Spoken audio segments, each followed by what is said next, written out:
ఈ ఆకుకు అత్యధిక స్థాయి సూర్యరశ్మిని శోషించుకోగల సామర్థ్యం ఉంది. దీన్ని నీటి మీద ఉంచితే కాడ ఎప్పుడూ కూడా ఉత్తరం వైపుకు చూపిస్తుంది.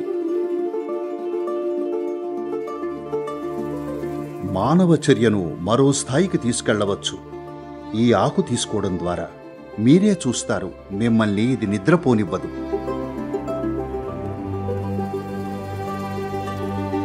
దాని కాడ ఎంత సునిశితమైనదంటే అది గ్రాహ్యతకు మార్గం కాగలదు.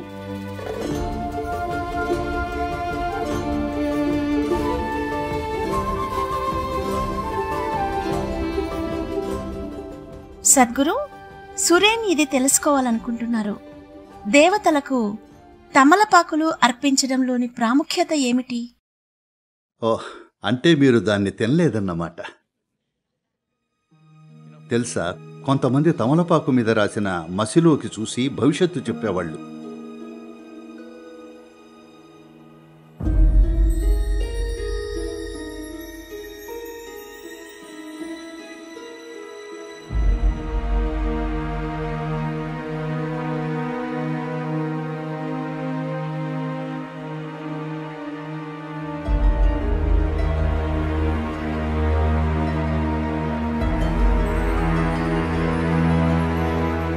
ఒక ఆచారం ఉండేది. అదేమిటంటే, దీపపు మసిని తీసుకుని దాన్ని తమలపాకు మీద పూసేవాళ్ళు. బహుశా మీలో చాలామందికి తమలపాకంటే ఏమిటో తెలియదేమో. భారతదేశంలో దానికెంతో ప్రాముఖ్యం ఉంది. అరుగుదలకు మంచిది, ఆల్కలైన్ స్వభావం గలది. ఆహారంలో తెలియకుండా కొద్దిపాటి విషాలు తీసుకున్నట్లయితే వాటన్నింటినీ నిర్వీర్యం చేస్తుంది. ఎసిడిక్ విషాలు ఏమన్నా ఉంటే అవి కూడా నిర్వీర్యం చేయబడతాయి. నాగుపాము విషాన్ని కూడా అది నిర్వీర్యం చేయగలదు. అలాగే కొంతవరకు, పూర్తిగా కాకపోయినా, అది కొన్ని అంశాలను తగ్గించగలదు. కాబట్టి భోజనం చివర్లో ప్రజలు ఈ తమలపాకును లేదా వెతలాయిని లేదా విల్లేదెలైను లేదా తాంబూలాన్ని తీసుకుంటారు. మార్షల్ సంస్కృతిలో ఎవరైనా ఈ తమలపాకు తీసుకున్నారంటే దానర్థం అతను ప్రాణాంతకమైన రిస్క్ చేస్తున్నాడని, తను శత్రువుతో ముఖాముఖి పోరాడబోతున్నాడని, సూసైడ్ మిషన్ లాగా అన్నమాట.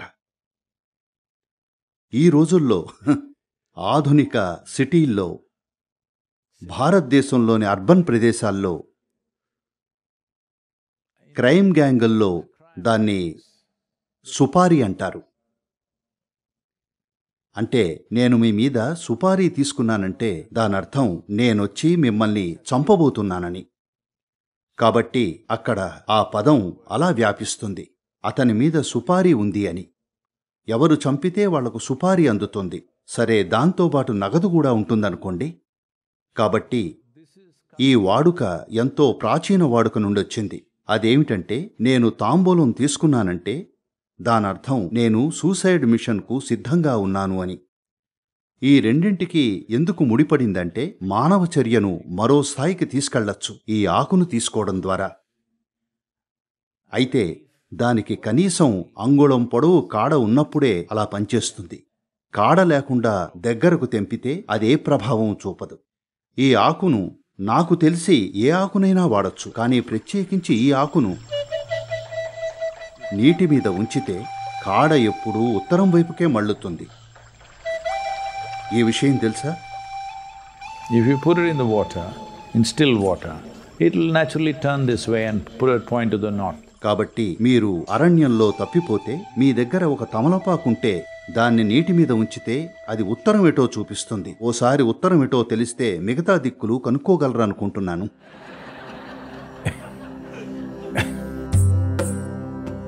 తమలపాకుకు ఇంకా గ్రహణ శక్తికి సంబంధం ఎందుకు ఏర్పడిందంటే, అదొక న్యూరలాజికల్ స్టిమ్యులెంట్ లేదా నర్వస్ స్టిమ్యులెంట్ అనొచ్చు.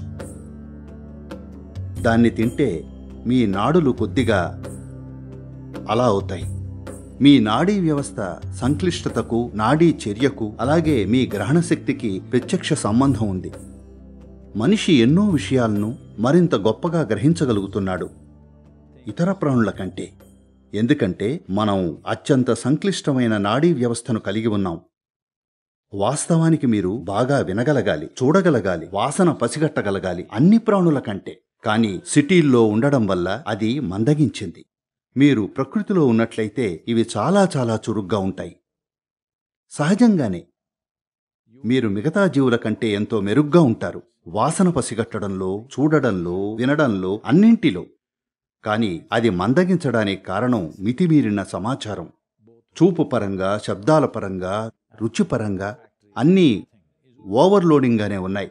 అర్బన్ సొసైటీల వల్ల ఆ కారణంగానే అది కొద్దిగా మందగించింది. లేదంటే ఓ మనిషి ప్రకృతిలో జీవిస్తే అతనికి ఉత్తమ స్థాయి పంచేంద్రియాలుంటాయి. ఎందుకంటే మనం అత్యంత సంక్లిష్టమైన నాడీ వ్యవస్థను కలిగి ఉన్నాం. దాన్ని ఇంకొంచెం హెచ్చిస్తే సహజంగానే గ్రహించగలుగుతారు. కాబట్టి గ్రాహ్యతకు సంబంధించిన సాధనాలున్న ప్రతి చోట అక్కడ ఎప్పుడూ తమలపాకుంటుంది, ఖచ్చితంగా ఉంటుంది. కాబట్టి దేవిని, హనుమంతుణ్ణి, ఇంకా అనేక ఇతర దేవుళ్లను, దేవతలను ఈ ఆకుతో కప్పి ఆ తర్వాత ఆ ఆకులను తీసుకుంటారు. చూడండి, ఏదైనా దేన్నైనా తాకినప్పుడు కొన్ని ముద్రణలను విడుస్తుంది. ప్రస్తుతం మీరిక్కడ కూర్చునున్నారు. మేము మీ కుక్కను తెస్తే మీరెళ్ళిపోయిన తర్వాత కూడా అది మీరెక్కడ కూర్చున్నారో కనిపెడుతుంది, అవునా కాదా? లేదు, మీరు అంతగా వాసన కొడుతున్నారనడం లేదు. కానీ కుక్క కనిపెట్టగలదు, అవునా?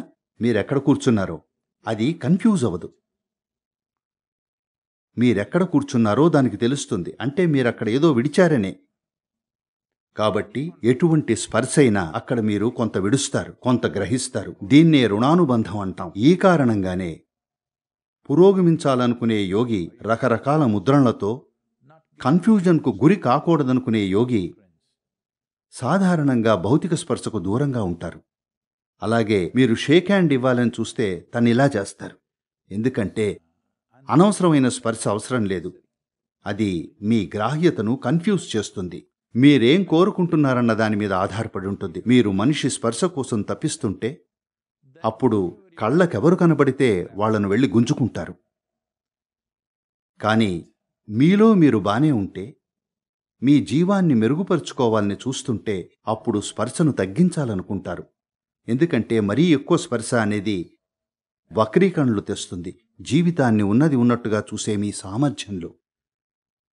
సరే, తమలపాకు లేదా వెత్తలే అనేది సరిగ్గా దాన్ని మెరుగుపరుస్తుంది. కాబట్టి దేవికి సంబంధించింది ఏదైనా సరే తమలపాకుతో సంబంధం కలిగి ఉంటుంది. ఇదెంతో విడ్డూరం తెలుసా? దీని గురించి భారతదేశంలో చాలామంది వాదించుకుంటూ ఉంటారు. ఎందుకంటే ఈ విషయం వాళ్లకు తెలియదు. వాళ్ళు ఆకు కొనను దేవత వైపుకు ఉంచాలి అనుకుంటారు. లేదు, ఎప్పుడూ కూడా కాడ దేవి వైపు ఉండాలి.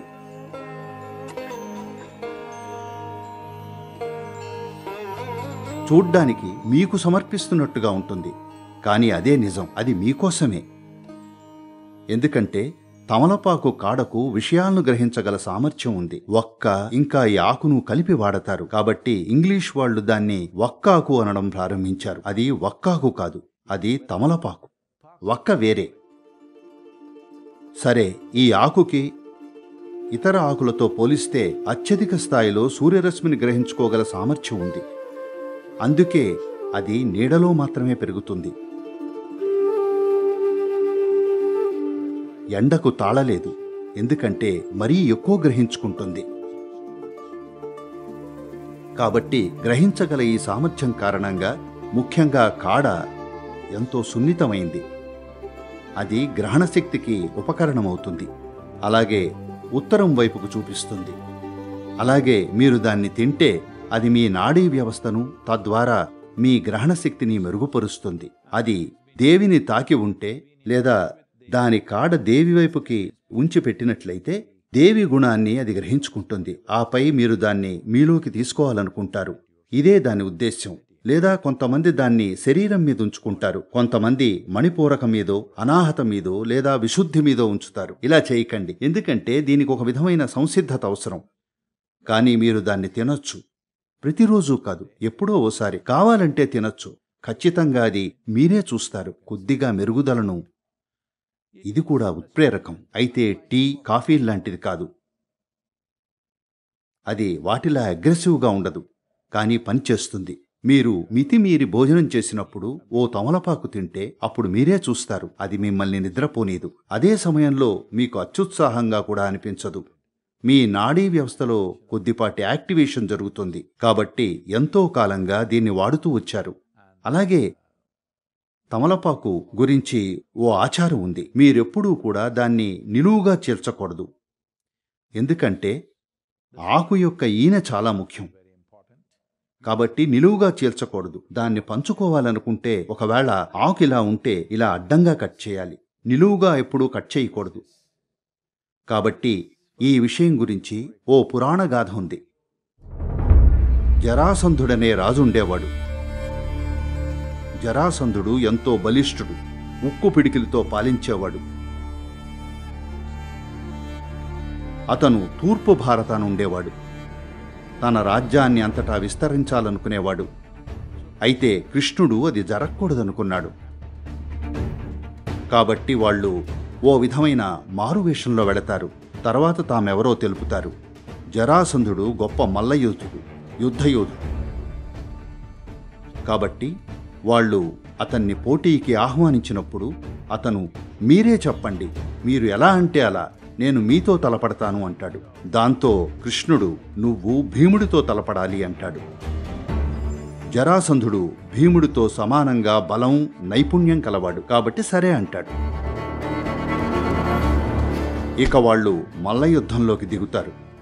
ఈ పోరాటం 13 రోజుల పాటు సాగిందని అంటూ ఉంటారు. బహుశా రాత్రిపూట నిద్రపోయి ఉండొచ్చు, కానీ 13 రోజుల పాటు మ్యాచ్ ఒక కొలిక్కి రాకుండా సాగిందట.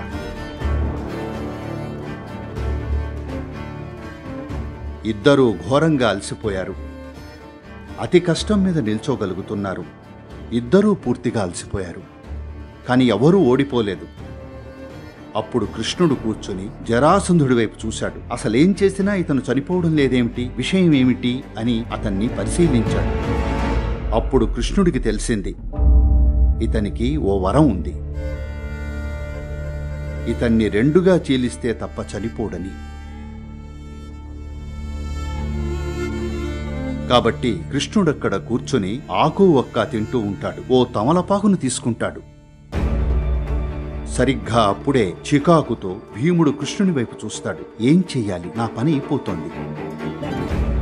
అతను చావడం లేదు, నేను విడిచిపెట్టను, ఇది అంతు లేకుండా సాగుతోంది, ఏం చెయ్యాలి అన్నట్టుగా. కృష్ణుడు ఓ తమలపాకును తీసుకుని నిలువునా చీలుస్తాడు. వెంటనే భీముడేం చేస్తాడంటే ఇతని 2 కాళ్లను పట్టుకుని చీల్చేస్తాడు. 2 భాగాలను 2 వైపులకు విసురుతాడు. అప్పుడు అతను చనిపోతాడు.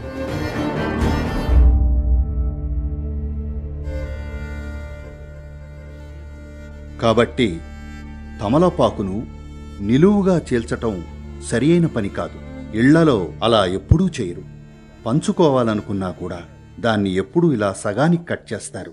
ఎందుకంటే బహుశా ఈ కథలోని సారాంశం, ముఖ్యమైన విషయం, ఆకులోని ముఖ్యమైన భాగం దాని ఈనె అని చెప్పడమే కాబోలు. కాబట్టి ఎవరితో నన్నా పంచుకున్నప్పుడు వాళ్లకు కూడా ఈనె రావాలి. ఇలా తుంచితే అది మీకో లేక వాళ్లకో వస్తుంది, ఇద్దరికీ రాదు. దాన్ని ఇలా తుంచినప్పుడు ఇద్దరికీ ఈనెలో అలాగే ఓ విధంగా కాడలో కొంత భాగం వస్తుంది. కాబట్టి ఈ కారణంగానే తమలపాకు ఇంకా దేవికి సంబంధం ఉంది. ఎందుకంటే 2 గ్రహణశక్తి కోసమే, 2 మనిషి గ్రహణశక్తి పెంపొందించేవే.